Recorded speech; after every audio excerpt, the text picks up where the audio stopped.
happens when you bring any kind of incredible spirit in your life? Some fantastic energy, right? Really good energy, you really feel good and connected. But then you put it in a pillow because you go to sleep. No offense. What I say is do it in the morning. Because you're starting your day. I'm bleary-eyed, and I actually go and get to the candles. And my mother hates it when I do this. She passed on in 2006 with cancer. But basically, I know my mother's loved red. She had 22 pairs of red shoes in her closet when I was young. She hates it when I say that.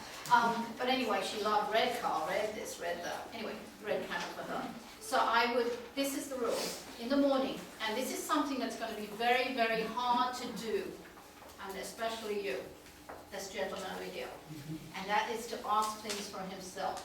He's very unselfish, isn't he, on certain things, no?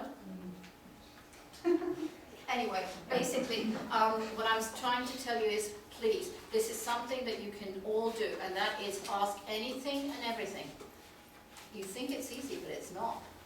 Because we're conditioned not to ask for ourselves. We're conditioned to ask for somebody else, but not for yourselves. You understand? You ask anything and everything. Now, one rule, a lot of people have a lot of reservations, especially if you're raised in England. Don't ask for money.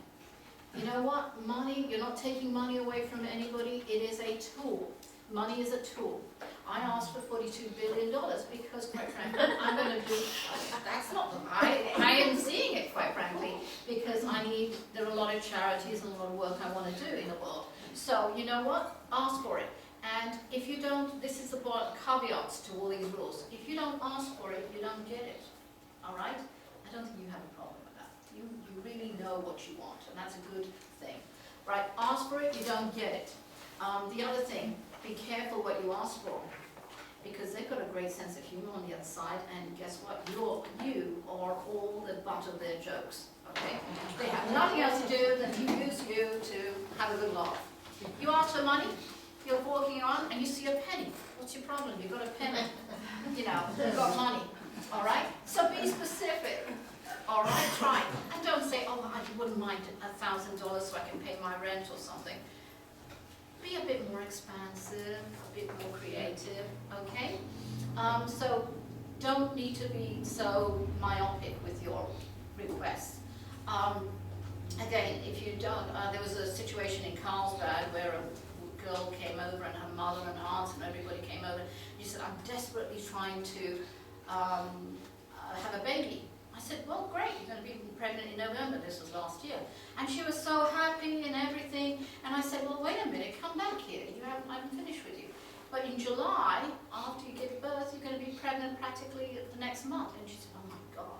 And I said, well, be careful what you ask for. You want something so badly, it comes in multiple fold. You understand? So it's very crucial you think about what you ask for, okay?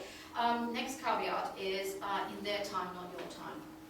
Remember, they know, or I believe that they know what's good for you, okay? So if you, and I use this parody, if you say that you want, money, and you're having a tantrum, I want money or else, and I don't think anything of you, spirit guides, and blah, blah, blah, you're going to threaten, and I'm going to have a little tantrum, okay? So I describe it, time is like a domino. You know these dominoes? If you take the domino that's due to you 2 years, the money's really due to you 2 years down the road, what they'll do is take that, pluck that domino out and drop it in your lap immediately, and then they'll watch. You will screw your life up. I'm not kidding. How I illustrate this is look at the lottery winners. Do you know how many lottery winners win millions? They're homeless within 6 months. They've abused the money. People have abused them. They're bankrupt. They're homeless. God knows. Because they haven't been given the lessons or appreciation to use it. You understand? To manipulate that money. So they are controlling us. And you know what? They'll give you just enough to survive. But you know what? You survive. And you're good. You're ready to go. And you're confident with that.